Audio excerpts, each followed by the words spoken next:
যান্ত্রিকে জীবনের কোলাহল ছেড়ে চলো বন্ধু আরও একবার ঘুরে আসি পাহাড়ের কোল থেকে।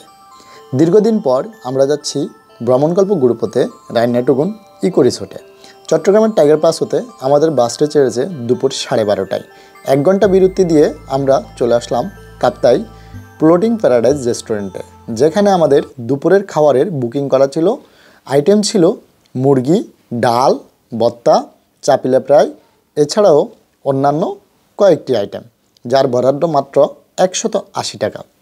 পাহাড় প্রেমীদের নিয়ে আমাদের এবারের যাত্রা। এই বাসেই আমরা চলে আসলাম ফ্লোটিং প্যারাডাইজে, যেটি আমাদের মূল গন্তব্য থেকে 5 কিলোমিটার পূর্বে। আমাদের বাসটি কাপ্তাই নতুন বাজার পর্যন্ত যাবেন, অথবা যতটুকু যাওয়া সম্ভব সেখানে গিয়ে আমরা সিএনজিতে করে চলে যাব রাইনাটুগুন ইকো পার্কে।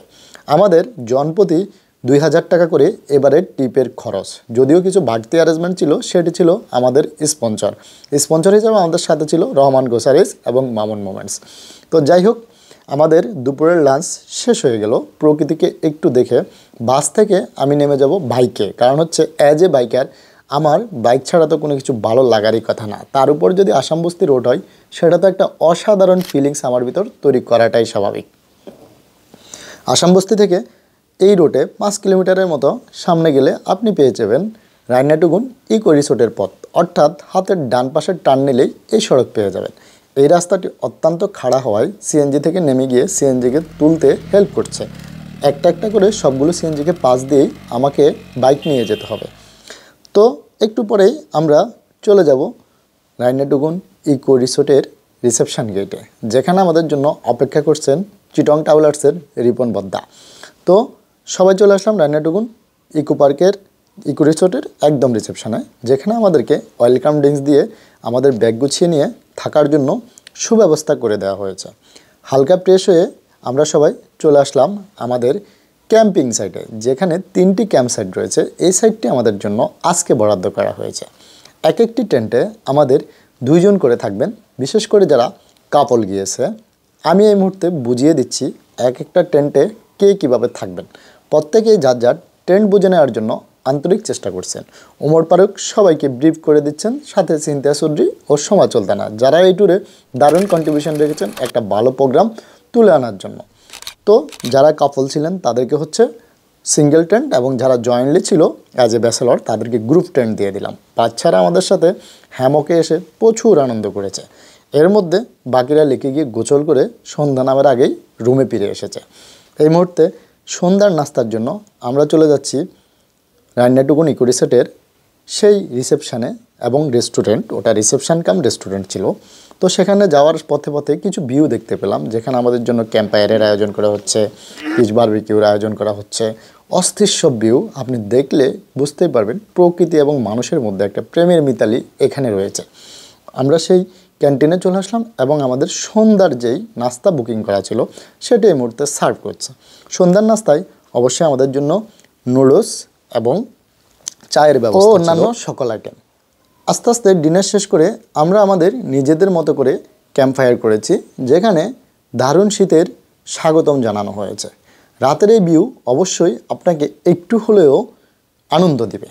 তো আমরা ডিনার শেষ করে আরও কিছু ইভেন্ট কমপ্লিট করলাম। ইভেন্ট কমপ্লিট করে আমাদের যে প্রোগ্রামের শিডিউল সেই অনুযায়ী রাত 11টায় বারবিকিউ এবং পরোটা, যেটা স্বাচ্ছন্দ্যে খেয়েছি, খুবই দারুণ ছিল, খুবই ভালো ছিল।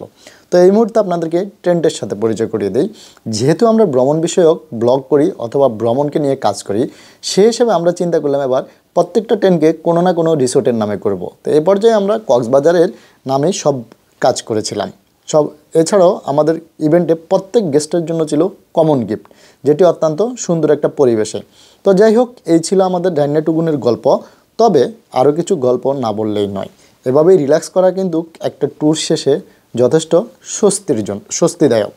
তো আপনাদেরকে যে প্রসঙ্গটি বলেছিলাম যে এভাবে আমরা প্রত্যেকটা টেন্টের নামকরণ করেছি। নামকরণ করার একটাই ছিল আমরা রিসোর্টকে প্রমোশন করা, এবং সেটা আমরা ফ্রিতেই করেছি, কোনো প্রকার স্পন্সর ছাড়া।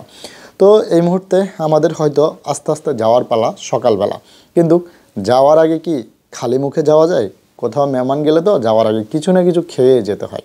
তো যাই হোক, আমরা ক্যাম্প সাইট থেকে আস্তে আস্তে সবাইকে চেক ইন দিয়ে ব্যাগ গুছিয়ে পাঠিয়ে দিলাম রেস্টুরেন্টে, এবং আমি যাচ্ছি সবার শেষে। আপনাদের জন্য এই দৃশ্যগুলা ক্যাচ করে নিয়েছি, কারণ হচ্ছে কোন পথে যেতে হবে সেটা তো আপনাকে অবশ্যই জানতে হবে। একটা সুন্দর কাপল ছিল যারা সারা রাত আমাদের সাথে কিছুতেই পার্টিসিপেট করে নাই, কিন্তু তাদের মূল কাজে তারা ঠিকই পার্টিসিপেট করেছে। সকালবেলা খাবারটা ছিল আমাদের খিচুড়ি এবং সাথে ছিল ডিম ভাজা, যার সাথে অত্যন্ত সুস্বাদু সালাদ ছিল। একটা ইলিশ ভাজা হলে খারাপ হতো না, কিন্তু সেখানে গিয়ে ইলিশ খোঁচা তো আষাঢ়ের গল্প, তাই নয় কি? আস্তে আস্তে সব শেষ করে সকালবেলা ম্যানেজার হিসেবে চায়ের দায়িত্ব পালন করলাম। সবাইকে চা খাইয়ে কাপ্তাইয়ের বাজার থেকে ক্রয়কৃত তাজা ফল সব কিছু শেষ। পেমেন্ট মাস্ট এক্সপেন্সিভ মনে হচ্ছে, প্রায় 71,000 টাকার একটা ইভেন্ট ছিল এটা, 71K। যদিও সেটা 32 জন মিলে ভাগ করে দিয়েছে, আমার থেকে শুধু 2,000 টাকাই গিয়েছে। তো যাই হোক, এমন সবাইকে নিয়ে একটা ট্যুর করলাম যাদের সেবায়, তাদের একটু কথা শুনি। আমাদের 30 জনের একটা টিম ক্যাম্পেইন করেছি, তো ওরা আমাদেরকে যথেষ্ট ভালো সার্ভিস দিয়েছে, আমরা মোটামুটি স্যাটিসফাইড। ঠিক আছে, আমরা মোটামুটি স্যাটিসফাইড। তো ভবিষ্যতে আমাদের গ্রুপের পক্ষ থেকে তাদেরকে অবশ্যই অনার করতে হবে। ওকে, এটা হচ্ছে আমাদের তখন ঘুরতে আসবেন, এটা আমাদের একটা আবদার থাকবে। সত্যি বলতে তারা খারাপ সার্ভিস দেয়নি, তাই প্রশংসার দাবিদার। তো এই মেঠোপথ ধরে এসেছি, আবার এই মেঠোপথ ধরেই ফিরে যাচ্ছি। একটা দিন স্মৃতির পাতায় স্মরণীয় হয়ে থাকলো ভ্রমণ গল্পের সাথে। সবাই বেশি বেশি ভ্রমণ করবেন, ভ্রমণ গল্পের সাথে থাকবেন, মামুন মোটরসের সাথে ভ্রমণ গল্পের ভিডিও দেখার জন্য থাকবেন। আপনাদের ভালোবাসায় ভ্রমণ গল্প এবং মামুন মোমেন্ট আরও নতুন নতুন ইভেন্টের আয়োজন করবে আপনাদেরকে বিনোদন দেওয়ার জন্য। আসুন সবাই মিলে একসাথে ভ্রমণ করি, জীবনকে উপভোগ করি। এই পথ যদি না শেষ হয় তবে কেমন হতো তুমি বলো তো? জীবনের সব পথেরই শেষ আছে, তবে এরকম আরামের পথের কোনো শেষ নেই।